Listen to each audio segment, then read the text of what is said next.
সময়ের সাথে সাথে আমাদের কিন্তু অনেক কিছু মানিয়ে চলতে হয়, তাহলেই হবে জীবনটাই সুন্দর। আসসালামু আলাইকুম আমার প্রিয় আপু ভাইয়ের আঙ্কেল ও আন্টিরা, কেমন আছেন সবাই? আশা করছি অনেক বেশি ভালো আছেন। আলহামদুলিল্লাহ, আপনাদের দোয়া এবং ভালোবাসায় আল্লাহর অশেষ রহমতে অনেক বেশি ভালো আছি। কাছে দূরে যে যেখান থেকে বসে আজকের আমার এই ভিডিওটা দেখা শুরু করেছেন, সবাইকে জানাই অসংখ্য অসংখ্য ধন্যবাদ। সময়ের সাথে সাথে কিন্তু অনেক কিছু মানিয়ে নিতে হয়। মানিয়ে না নিতে পারলে কিন্তু আমাদের জন্য অনেক বড় ক্ষতি হয়ে দাঁড়ায়। কয়েকদিন আগে কিন্তু খুবই অসুস্থ ছিলাম, তো অসুস্থ হওয়াতে ডাক্তারের পরামর্শে গমের আটা রুটি খাওয়া হচ্ছে। আর শরীরকে সুস্থ রাখতে অবশ্যই ডাক্তারের পরামর্শ মানতে হয়। সময়ের সাথে সাথে কিন্তু অনেক কিছু মানিয়ে চলতে হয়। আর ডাক্তারের পরামর্শে কিন্তু রুটি খাওয়া হচ্ছে, এখন থেকে শুরু করেছি। আর ভাজা তেলের ভাজা পোড়া এগুলো খাওয়া নিষেধ করে দিয়েছে। আর এমনিতে ভাজা পোড়া খেলে কিন্তু শরীরের জন্য অনেক ক্ষতি হয়, সেটা কিন্তু আমরা কম বেশি সবাই জানি। আর ভাজা পোড়া কিন্তু সবারই পছন্দের একটা খাবার। আর এই ভাজা পোড়াও কিন্তু অনেক ক্ষতি করে শরীরের জন্য।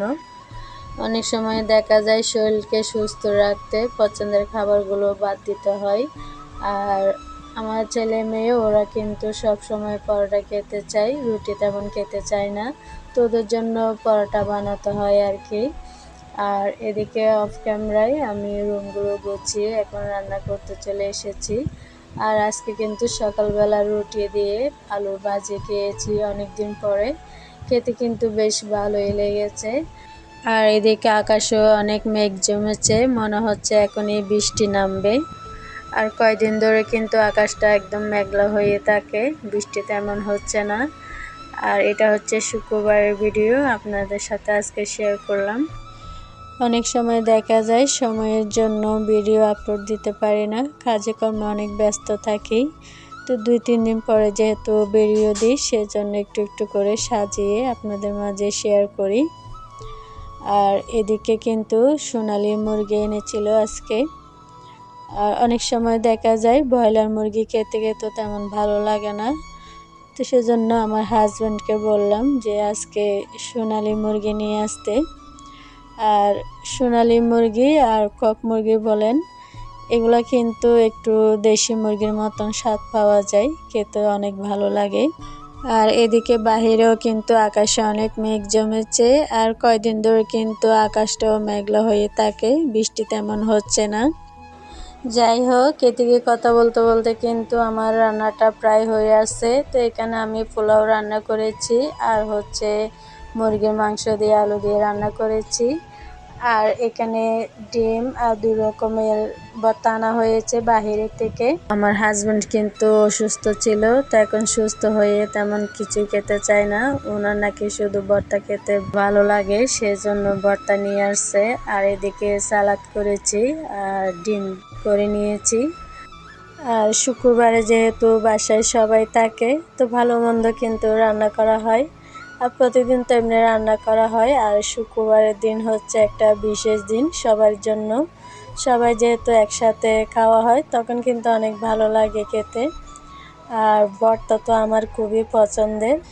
যাই হোক, এতক্ষণ ধৈর্য সহকারে যারা আমার ভিডিওর সাথে ছিলেন, যদি একটা লাইক দিতে ভুলে যান, প্লিজ একটা লাইক দিয়ে আমার পুরো ভিডিওটা কন্টিনিউ করবেন। আর আমার ভিডিও যদি দেখতে দেখতে আপনাদের কাছে কোনো অংশ ভালো লেগে যায়, অবশ্যই একটা সাবস্ক্রাইব করে আমার পাশে থেকে যেতে পারেন। পাশে থাকা বেল বাটন অপশনটি প্রেস করে দিতে পারেন, আমি ভিডিও দেওয়ার সাথে সাথে আপনাদের কাছে নোটিফিকেশন পৌঁছে যাবে। আপনার সময় করে আমার ভিডিওটা দেখে নিতে পারেন। এই মুহূর্তে যারা দুটোটাই করে ফেলেছেন, সবাইকে জানাই অসংখ্য অসংখ্য ধন্যবাদ। এদিকে স্বপ্ন সুপার শপ থেকে কিছু বাজার আনা হয়েছে, যেহেতু বিকাশে অফার দিয়েছেন, তো সেজন্য কিছু বাজার করে নিয়ে আসছে। তো এগুলো হচ্ছে গজা, আর এগুলো খেয়েছি কিন্তু অনেক দিন হয়েছে। আর এখানে আটা আনা হয়েছে, গমের আটা, যেহেতু ডাক্তার বলেছেন গমের আটা রুটি খেতে, সেজন্য নিয়ে আসছে। তো তো অলরেডি আমি কিন্তু বানিয়েছি, আপনাদের সাথে শেয়ার করেছি।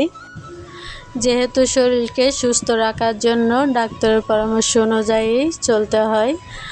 আর সুস্থতা আর অসুস্থতা সবই হচ্ছে আল্লাহর দান। অসুস্থতা হলে বোঝা যায় সুস্থতা কতটা আল্লাহর একটা নিয়ামত। যাই হোক, সব কিছুর জন্য আল্লাহ তাআলার কাছে সবসময় শুকরিয়া আদায় করি। আল্লাহ তাআলা যেরকম রেখেছেন আলহামদুলিল্লাহ, আল্লাহর কাছে অনেক অনেক শুকরিয়া জানাই। এটা হচ্ছে বডি ওয়াশ। আর আমরা যেহেতু সাবান ব্যবহার করি না, কারণ আমার পরিবারের সবাই কিন্তু একটু অ্যালার্জির সমস্যা আছে, সেজন্য সাবান ব্যবহার করি না। আর এইদিকে হুইল পাউডার আর হচ্ছে লবণ, কিছু ভিম সাবান, এগুলো কিন্তু আমাদের সংসারের নিত্য প্রয়োজনীয় জিনিস। এগুলো আমাদের সব সময় প্রয়োজন হয়। আর এদিকে আম আনা হয়েছে। আর এবার কিন্তু আলহামদুলিল্লাহ অনেকগুলো আম খাওয়া হয়েছে। আর আমার ছেলে মেয়ে ওরা যেহেতু আম খেতে অনেক পছন্দ করে, সেই জন্য আমার হাজব্যান্ড সবসময় কিন্তু আম নিয়ে আসে। আর কাঁঠাল তেমন পছন্দ করে না, আর আম কিন্তু খুবই পছন্দ করে, সেই জন্য আমটা একটু বেশি আনা হয় আর কি। আর এদিকে একটা বিস্কিট আর একটা নুডলস আনা হয়েছে। অনেক সময় সকালবেলা আমার ছেলে মেয়ে ওদেরকে নাস্তা দিতে হয়, আর বিকালেও অনেক সময় নাস্তা খেতে হয় হালকা পাতলা। তো যাই হোক, আর এদিকে আমি বিকালে আমার মুরগিগুলোকে খাবার দিতে এসেছিলাম। আর ওরা দেখি সবাই এখানে দাঁড়িয়ে রয়েছে। আর আমি খাবার নিয়ে আসলে ওরা কিন্তু সবসময় এখানে দাঁড়িয়ে থাকে খাওয়ার জন্য। অনেক সময় দেখা যায় ওরা আমার পায়ের আওয়াজ শুনলে দৌড়ে চলে আসে। আবার অনেক সময় দেখা যায় সিঁড়ির উপরেও দাঁড়িয়ে থাকে। আর এদিকে আমার টার্গেটটা কিন্তু আমাকে মারতে আসতেছে।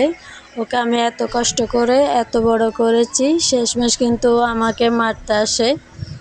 তো যাই হোক, ও কিন্তু একটু রাগী। তো ওকে আমি একটা মেরেছিলাম, সেজন্য ও আমাকে আসতেছে আবার মারতে। আর এদিকে মুরগিগুলো খাবার খেয়ে ওদের বাসায় ঢুকে গিয়েছে আর কি। ওরা কিন্তু খাবার খেয়ে ওদের নিজ নিজ বাসায় ওরা নিজে নিজে ঢুকে যায়। তো এদিকে আমি ওদেরকে দরজাটা বন্ধ করে দিয়েছি। আর এখন প্রায় সন্ধ্যা হয়ে আসতেছে। আর এদিকে আমাদের বিড়ালটাও এসেছে ছাদের মধ্যে। ও কিন্তু মাঝে মধ্যে আসে আমার সাথে। আমি যখন মুরগিগুলোকে বেঁধে চলে যাই, ও কিন্তু আমার সাথে সাথে চলে যায়। ওকে আমি ডাকতেছি, ও ওদিকে চলে যাচ্ছে। তো যাই হোক, এখানে টার্কিগুলো কিন্তু এখনও ঢুকতেছে না, তো ওদেরকে আমি ঢুকিয়ে দিলাম।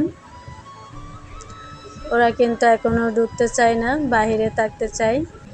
টার্কিগুলোকে আমি একটা ঘরে রাখি, ওদেরকে আলাদা করে রাখি। তো ওরা ঢুকতে চায় না, আমি ওদেরকে ঢুকিয়ে রেখেছি এখানে। তো যাই হোক, আমি কিন্তু আগে কবুতর লালন পালন করতাম, এখন করি না, কারণ বিড়ালের জন্য। বিড়াল দেখলে কিন্তু কবুতর বাসায় ঢুকে না, সেজন্য বিক্রি করে দিয়েছি। তো যাই হোক, আজকের মতন বিদায় নিচ্ছি। আর একটা নতুন ভিডিও দেখার আমন্ত্রণ জানিয়ে। তো আমার ভিডিওটা ভালো লাগলে অবশ্যই একটা লাইক শেয়ার করে দিবেন, সাবস্ক্রাইব করে আমার পাশে থেকে যাবেন। সবাই সুস্থতা কামনা করে বিদায় নিচ্ছি। সবাই ভালো থাকবেন। আসসালামু আলাইকুম।